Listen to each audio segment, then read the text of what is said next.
સરગવો જોઈ અને તમને ખ્યાલ આવી ગઈ હશે કે આજની રેસીપી કઈ છે। તો આજે આપણે સરગવામાંથી એકદમ સરસ એવું સૂપ બનાવવાનું છે।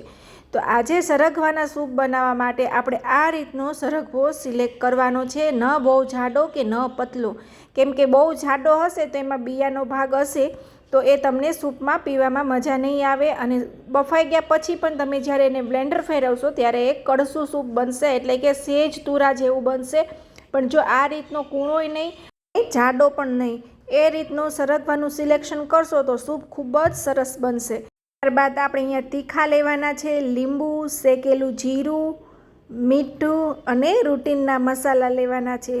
જનરલી સરગવાનું સૂપ તો બધા બનાવતા જ હોય છે અને પીતા જ હોય છે, પણ બધાની રીત થોડી ઘણી અલગ હોય છે। તો આજે આપણે સરગવાના સૂપ બનાવવા માટે અહીંયા આ રીત સરગવાને કાપી અને રેડી કરી લેવાનું છે અને નીચે આપણે અહીંયા 4 થી 5 મરી નાખ્યા છે। જો તમને વધારે તીખાનો ટેસ્ટ ભાવતો હોય તો તમે વધારે પણ એડ કરી શકો છો, એનાથી એકદમ ટેસ્ટી એવું આ સૂપ બનશે।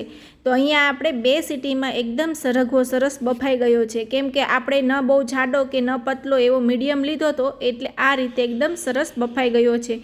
અને તમે જુઓ એના બી પણ એટલા જાડા અને મોટા નથી, એકદમ કૂણા બિયાવાળો આ સરગવો છે। અને જ્યારે બહુ બિયાવાળો સરગવાનો ઉપયોગ કરશો અને જાડી સિંગના સરગવાનો ઉપયોગ કરશો તો સૂપ એટલું સારું નહીં બને। તો આ રીતે સરગવાનું સૂપ બનાવવામાં ખાસ ધ્યાન રાખવાનું છે। તો અહીંયા આપણે ઘી ગરમ કરવા મૂક્યું છે। ઘી ગરમ થઈ જાય એટલે એમાં શેકેલું જીરું, ત્યારબાદ આવી રીતે હિંગ એડ કરવાની છે અને આપણે જે બાફી અને ગાળી અને રેડી રાખ્યું છે એ સૂપ લઈ લેવાનું છે। અને ત્યારબાદ અહીંયા આપણે એમાં મીઠું એડ કરવાનું છે। જો તમે બાફવામાં વધારે ઓછું લીધું હોય તો એ રીતે અહીંયા ટેસ્ટ કરી અને પછી મીઠું એડ કરવાનું છે। તો આ રીતે મીઠું એડ કર્યા પછી સારી રીતે એને મિક્સ કરી લેશું।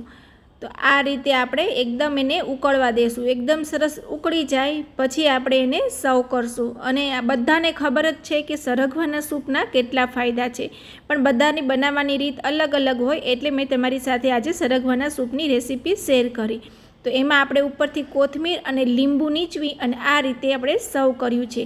તો આજની રેસીપી તમને કેવી લાગી એ પણ મને કોમેન્ટ કરી અને જણાવજો। મળશું વધુ વિડીયો સાથે, આવજો।